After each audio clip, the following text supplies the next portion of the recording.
pessoa, quanto à parte prática, com um enfrentamento gradativo e uma supervisão psicológica.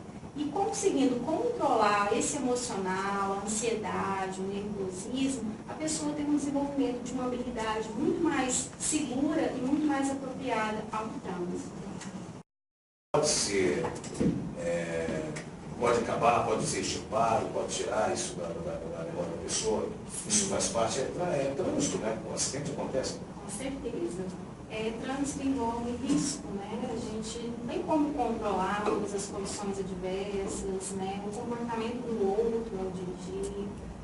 Acontece, a gente tem um grande histórico de pessoas que tiveram um trauma. O que é um trauma? É a pessoa ter aquela sensação emocional tão aprofundada que ela trava, que ela não consegue ter uma reação adequada caso venha acontecer a situação que ela tem.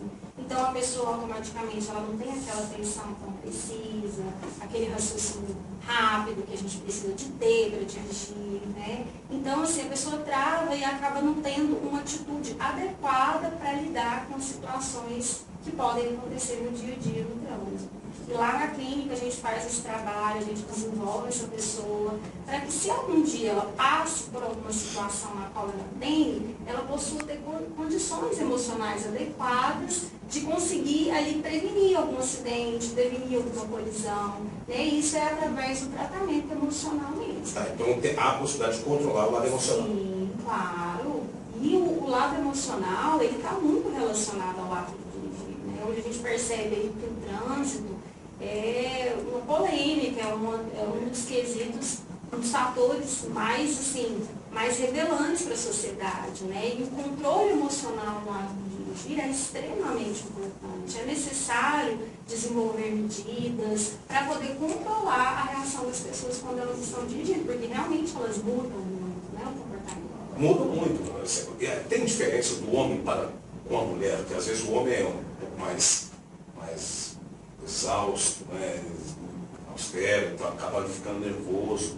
E a mulher é mais sensível, mas a mulher já vem do lado do medo, seria, não sei expressar se é isso mesmo, mas aconteceu comigo mesmo, uma mulher colidiu no meu carro lá atrás, no meu veículo, mas não aconteceu, não foi nada demais. Mas quando eu desci do carro, ela desceu também, ela me perdoa, desculpa, já chorando, desesperada, eu tenho que ligar para o meu marido e tal. Foi o celular, eu estava no WhatsApp, foi um descuido e tal. Eu falei, não aconteceu nada, está tudo bem, a senhora pode seguir o trajeto da senhora, não amassou nada, está tudo certo. Mas em si, na hora que ela desceu, ela estava desesperada, já chorava. Isso é falta de controle mesmo? Sim. Infelizmente, a nossa cultura ainda é machista, né? A gente ainda tem uma cultura que influencia o ato de dirigir. Então, o homem carrega dentro de si mesmo a questão de ser melhor do que a mulher ao dirigir, de se sentir mais poderoso dentro de um carro luxuoso, né? Porque o carro hoje ele é bem visto pela sociedade, ele é bem quisto, né? Então, com certeza, o homem ele consegue ter um controle emocional melhor do que a mulher. Não estou falando assim, generalizadamente, né? É claro. Mas as mulheres elas são mais inseguras, as mulheres têm uma cautela maior, elas têm uma preocupação maior. E que legal foi a sua postura, parabéns, porque é disso que a gente está precisando hoje, né? Ninguém quer sair na rua para bater carro, para sofrer um acidente. E a gente vê que as pessoas não têm muito preparo. Quando elas estão no carro, elas esquecem de agir mesmo como um ser humano. Muitas vezes elas agem de forma irracional. Elas já, por exemplo, tem uma colisão, ao invés de elas, nossa, estou bem, a outra pessoa está bem, não. Deixa eu ver meu veículo, né? Quem vai pagar, quem não vai. Então é uma atitude muito irracional. E trânsito requer responsabilidade, requer seriedade, né? E é isso que a gente está buscando, principalmente nesse mês. Eu estou até com o símbolo aqui do mês do Maio Amarelo, né? Que é um mês dedicado ao trânsito seguro, para as empresas promoverem ações, reflexões sobre um comportamento mais adequado no trânsito. Então a gente precisa desenvolver isso daí no nosso dia a dia, com os nossos pais, parentes, amigos de trabalho, com todo mundo, né? O Renato Bernardes, eu estou recebendo aqui a informação do ponto, da produção do jornal, ele está em Campinas, está perguntando em relação à escola. Seria projetos relevantes na escola para poder educar, desde que para não ter esses problemas? Com certeza, na minha opinião, a matéria trans deveria ser uma disciplina mesmo na escola, né? Onde a criança já cresce com aquela cultura de respeitar as leis, de ter uma conduta melhor, né? Hoje as escolas já debatem um pouco mais a respeito do trânsito, mas ainda é muito vago isso. Geralmente é na semana do trânsito, que é numa semana só de setembro. E tem muitas crianças que às vezes chegam lá na clínica, né? Porque a gente faz alguns trabalhos também de escolas.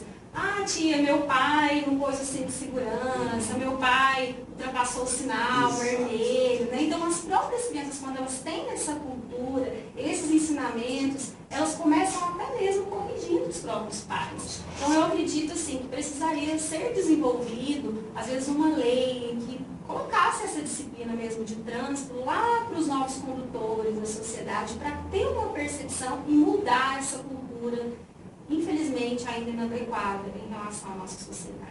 Eu ficaria com vergonha se uma criança fala assim, oh, você está falando assim, não, pai, né? Oh, não faz esse gesto, não. Abaixa o tom, né? Infelizmente, é verdade. Bom, em relação a recrutamento, seleção especializada para motoristas. A gente faz um trabalho, né, com empresas transportadoras, empresas de trânsito,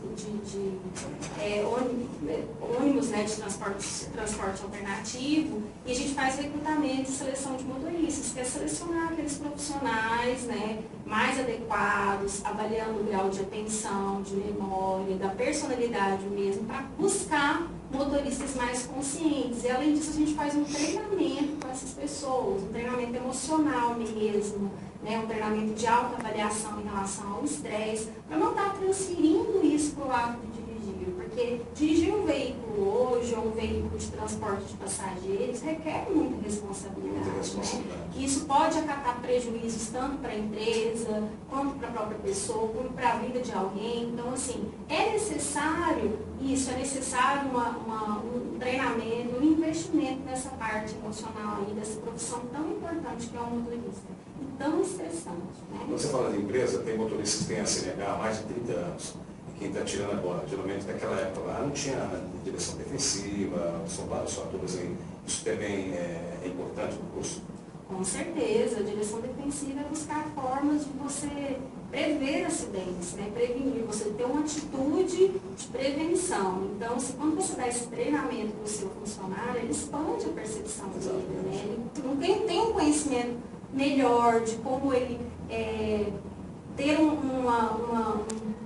buscar uma forma adequada de prevenir um acidente, de ter uma atitude mais certa. Então, isso desperta no futuro motorista uma forma melhor de se adequar a essas determinadas situações do trânsito. Porque a gente está longe de ter um trânsito adequado. Né? A gente percebe que aumentaram os números de frotas de veículos, cada dia aumenta mais. A nossa cidade não tem planejamento para ter essa quantidade de carros. A fiscalização ainda é precária. Então, assim, eu como profissional de trânsito, eu viso que se investisse mais na questão da educação, do treinamento, da qualificação desses profissionais, a gente já conseguia ter uma redução significativa de acidentes, de colisões. Olha, parabéns por esse projeto, por essa visão que você tem em relação ao trânsito, né? Você acabou de dizer a infraestrutura, a sinalização. Mesmo assim, a gente precisa ter uma qualidade de vida melhor no trânsito. Com certeza. E trânsito é tudo. Trânsito é o dia a dia, é o deslocamento, o trânsito é você saber conviver com o outro, é você ter solidariedade, é você ter tolerância, é você ter paciência. Não é você sair na rua ali querendo descontar o seu atraso, né? Não pensar no outro, porque a gente percebe que o motorista não pensa no pedestre, o pedestre não preocupa com o pedestre. A gente preocupa só em saciar os nossos próprios objetivos. A gente tem que despertar a sociedade para pensar no coletivo, ou seja, pensar que todos nós temos os mesmos direitos e os mesmos deveres ao estar no trânsito. Então, aquela frase que fala que a pressa é inimigo, no trânsito ela cabe, né? A pressa é inimigo da perfeição, seria? Com certeza. Quer dizer, a pessoa foi no sinal, está apressado, não vê o trânsito, está preocupada em chegar a tempo, no horário. Isso aí está começando, né? As pessoas já têm que fazer um planejamento. E a gente já sabe que a nossa cidade está. A frota de veículos é muito grande. Hoje em dia as pessoas celular, praticamente, é individualizada a questão do veículo. Né? Então, assim, não cabe essa quantidade de carros. Então, você tem que planejar, ó, vou demorar, eu vou fazer o percurso tal, porque eu vou pegar menos congestionamento. Isso aí tem que estar no planejamento do ser humano no dia a dia. Agora, você falou em empresa, é interessante. Você pega aí, por exemplo, o transporte coletivo de Goiânia. Às vezes eles têm uma meta, eles têm um horário lá, definido lá pela empresa, e quando começa a atrasar, começa a acelerar também. Ali tem pessoas ali, né? Tem idosos, pode desequilibrar, tem criança. Então tem que ter um cuidado necessário. Isso que você também, como você faz esse trabalho também na empresa, precisava também ter essa flexibilidade.